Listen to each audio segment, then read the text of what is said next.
We all know that coming up with supper can be a challenge sometimes, but I am here to help you because if you have 1 pound of ground beef, you can make all 5 of these recipes.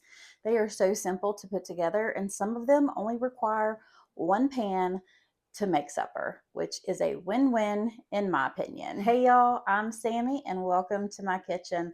Like I said, today's video is chock full of easy ground beef recipes that your family will absolutely love. So sit back and relax and let me do all the cooking. Come on, y'all, let's go. To start out, we're going to make some bacon cheeseburger cups, and yep, they are delicious. So, into a large non-stick skillet, I've got 2 pounds of lean ground beef. We're going to add about a teaspoon of Kinder's caramelized onion burger seasoning. Next, we're going to add in some of the Badia black garlic seasoning. Now, I always say season with your heart, but I would say that's 1 to 2 teaspoons of the black garlic seasoning.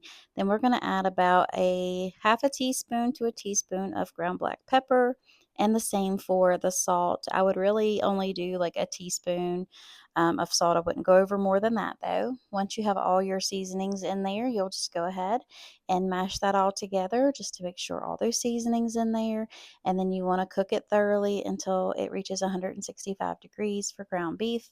Once that is browned, you can drain out any grease that you want to. This was lean, so I didn't have any, but now we're going to go ahead and add in 1 cup of chopped bacon. And to save a little bit of time, I'm using these already cooked bacon bit pieces. They're real bacon and they taste amazing, so I just use those. Next, we're going to add in 2 tablespoons of Worcestershire sauce and 8 ounces of a cheese sauce. I'm just using the Ragu cheese blend right here. It's like a cheesy sauce. They sell it at Walmart. You could probably find it at pretty much any grocery store though, or you could make your own. But you'll just stir that together until everything is well combined. Now we'll leave that simmering on the stove while we get our biscuits put in our muffin tin right here. Now I've got 16 buttermilk biscuits, but obviously I only need 12. I just cooked up the other 4 biscuits and had them for breakfast the next morning. Made some breakfast sandwiches for the boys. Then you'll just take that meat mixture and stuff those biscuit cups all the way full. You don't have to par bake the biscuits or anything like that because they're going to cook in the oven. And trust me, they're going to be phenomenal, y'all. So once you have all of the meat in each cup, and I did mound that meat up pretty good, you'll top every one of them with some shredded cheddar cheese or whatever cheese you prefer, but just mo cheese, mo better. Once you have all of those tops covered in cheese, you will go ahead and put this in a 375-degree oven for about 25 to 35 minutes, just until those biscuits are nice and golden brown on the bottom. But I always have the recipes linked down below for you all to look at and print out. But don't these just look delicious? And once that cheese was hot and fresh out of the oven, I just sprinkled over a little bit of parsley right on top of those, y'all. But this supper was amazing. So good and so easy. Now let's move into a taco bubble up bake, y'all. Oh my goodness, this one was amazing. Into a large skillet, we're going to start off with 2 pounds of lean ground beef, and you could always cut this in half. I always have to cook more because I have 3 men to feed. So we'll season it up with some Badia black garlic and the Badia complete, about a teaspoon each of those, along with the caramelized onion butter by Kinder's. I did about a little over a teaspoon there. And then we'll just go ahead and mix all of those seasonings in together. And I absolutely love this little meat chopper. It is so versatile. Absolutely love it. I use it in my crock pots a lot, y'all, to shred up meat in there.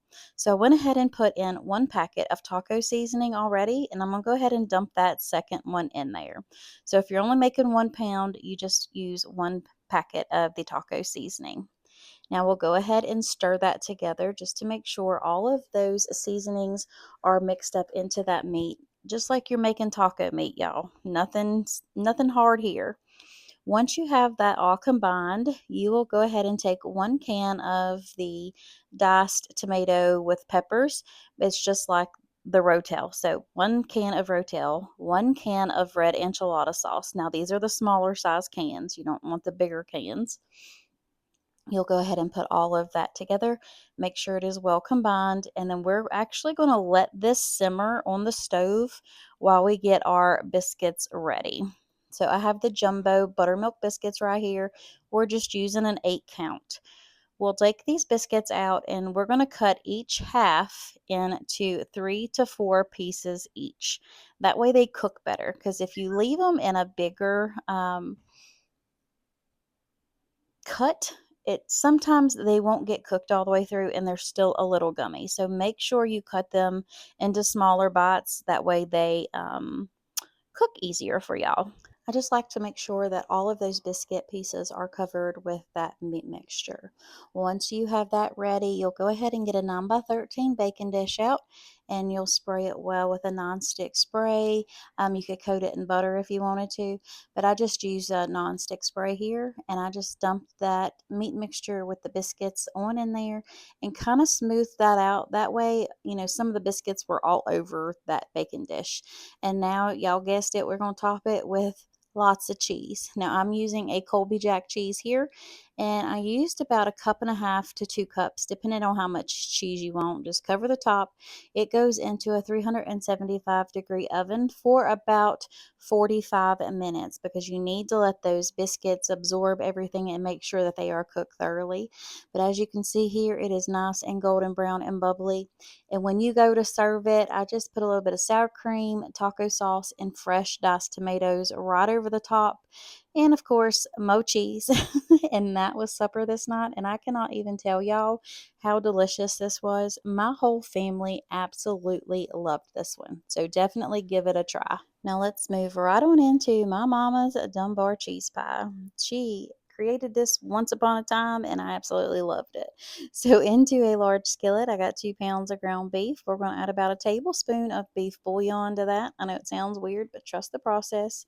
Now we're going to season this up with the Fire and Smoke Society onion butter. I found that at Walmart. I put about a teaspoon in there. This was the first time I've ever used it, so wasn't quite sure, but how could you go wrong with any kind of onion flavor? Go ahead and brown that beef up till you don't see no more pink, and drain that grease. Then you're going to add in 1 carton, so it's a 16-ounce carton of the ragu cheese sauce or cheddar sauce, 1 can of diced tomatoes, 1 can of tomato sauce. Now, these were the full size cans, like the 14.5-ounce cans, okay, of the diced tomatoes and the tomato sauce. You'll go ahead and stir all that together until it is nice and creamy, like you see right here. And now we're going to add the cheese, y'all, hence the Dumbar Cheese Pie. 1 8-ounce block of sharp cheddar cheese. It gets shredded up and dumped right on into that pan, and we're going to give that a good old stir together just to make sure it is nice and creamy. Now, once I was doing all this, I boiled a 16-ounce box of pasta. Whatever pasta you want to use is perfectly fine in this. It just needs to be, not like macaroni or Alfredo, of course, like the spaghetti noodles. But any of the other ones will be just fine. Cook that until it is al dente. Drain it and dump that right on into this mixture right here, and let it sit and get happy. So it will start to thicken up, trust me, as you can see right here. Oh my goodness, y'all, this is so good, and it makes my mouth water just going back and doing this voiceover. When you serve it up, just put a little bit of shredded cheese over the top if you want to, with a little bit of parsley, and y'all got y'all supper in a jiffy, let me tell you. This one is definitely rib sticking good. Now let's go ahead and make my open-faced Soupy Joes. This is a family recipe that has been passed down. My great-grandma made it, and then my mama made it, and my mama made it. So now I'm making it. Into a large skillet, we got 1 pound of ground beef and 1 small diced onion. You'll go ahead and brown that up together with a little bit of salt and pepper just to taste, probably about a half a teaspoon or so. And then you'll drain that grease out, and I'm just using that paper towel method to get it on out of there. Once everything is browned up, you'll go ahead and add in 1/3 cup of mustard, 1/2 cup of ketchup, and I think it's a 10.5-ounce can of the vegetable beef soup. I know it sounds weird, but trust me, it's going to be good. And then 1 teaspoon of chili powder. You'll go ahead and stir everything together, and just until it's all combined and everything is cooked through. Now, look, if you don't like the mustard, cut it back or use like a mustard powder or anything like that will be just fine too. But let that simmer while you go ahead and get your French bread out or your white bread, whatever you have. We always just use like a white bread. But I wanted to go ahead and use the French bread because I like to cut it thick like you see right here. So I cut it about an inch thick or so.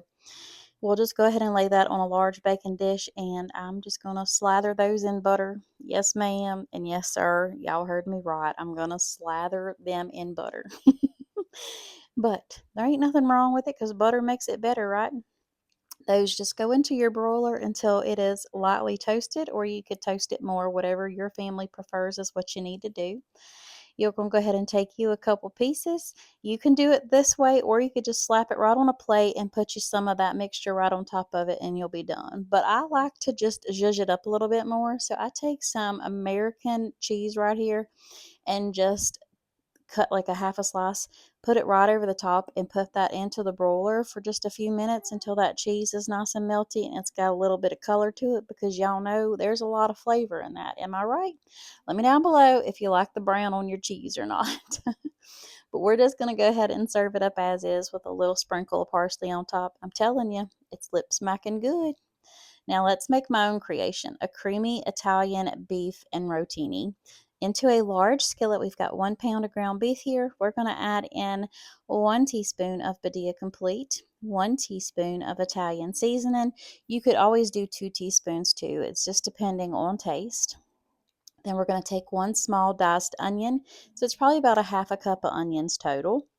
We're going to go ahead and mash that on up and get that cooked all the way through and just make sure that you see no more pink in that beef. And of course, here comes the paper towel method again. It is super simple, easy peasy to do this to make sure you get all that grease out, but you could always just drain that grease into a full line bowl. You just don't want to dump it down your sink. Trust me on this, it can cause some havoc. Put a half a teaspoon of salt in there and about a teaspoon of ground black pepper. But like I always say, season with your heart. Y'all are the only ones that know what your family likes. So if you see something you don't like in here, go ahead and leave it out or substitute it with something that your family does like. So 1 jar of roasted red peppers go in, 1 can of whole tomatoes, or you could use diced tomatoes. I was just out of diced tomatoes, so my little meat chopper right here works wonders, y'all. I just go ahead and chop up those peppers and those tomatoes in the pan. No harm, no foul, no extra dirty dishes to cover up either. We're going to add in 2 tablespoons of garlic. You could always go down to 1 if you don't like a lot of garlic. And then I just made up 1.5 cups of beef broth from that little better than bouillon beef flavoring, and I just dumped that right on in to the pan right there, and we're going to give that a good old mix through before we add in some pasta, uncooked pasta to be exact. You're going to need 8 ounces of your favorite pasta. I'm using a rotini because that's why I come up with the name. But you don't have to use rotini. You could always use shells or macaroni, but just adjust your cook time. So rotini noodles for this, what I'm using, cooks about 12 to 15 minutes in this. So once you have that all pushed down and the noodles are in that broth, you'll go ahead and pop the top on, put your lid back on, whatever you want to call it, and let those noodles cook up and absorb all that moisture. As you can see right here, pretty much all that liquid is almost gone because those noodles soak that up, and then you get all the flavor in the noodles. It's not watery or anything like that. But just make sure you stir your noodles up and give one of them a taste to make sure that they are cooked all the way through. Then you're going to add in 5 ounces of Parmesan cheese. I like to use the fresh shredded cheese, and then you're going to come in with about a cup of heavy whipping cream to that mixture as well. Give that a stir together, and I'm telling y'all, this is going to be like a flavor party in your mouth. Okay, it is so good, so creamy, so full of flavor. It definitely tickles the taste buds in every aspect. This is so good. You have to give this a try. So once it's set for about 10 minutes and it thickened up, I just served it with a little bit more shredded cheese and some basil on top, just shredded basil. And I'm telling y'all, this supper was absolutely amazing. It was so, so good. I was so blessed to have come up with this pantry meal because I didn't know what I was going to make. I just knew I had a pound of ground beef and some stuff in the pantry. And if that's what you got, you can make all of these meals. All right, y'all, that is it for today's video. I truly hope you enjoyed it. If you did, make sure you give me those thumbs ups. Leave me some comments down below and tell me what your favorite recipe was from today's video. Also, if you are in need of prayer, please let me know down below and I would be honored to pray for you all. And if you're not already part of my YouTube family, go ahead and click that red subscribe button. It is totally free and I would absolutely love to have y'all. But from my heart to yours, God bless. Bye.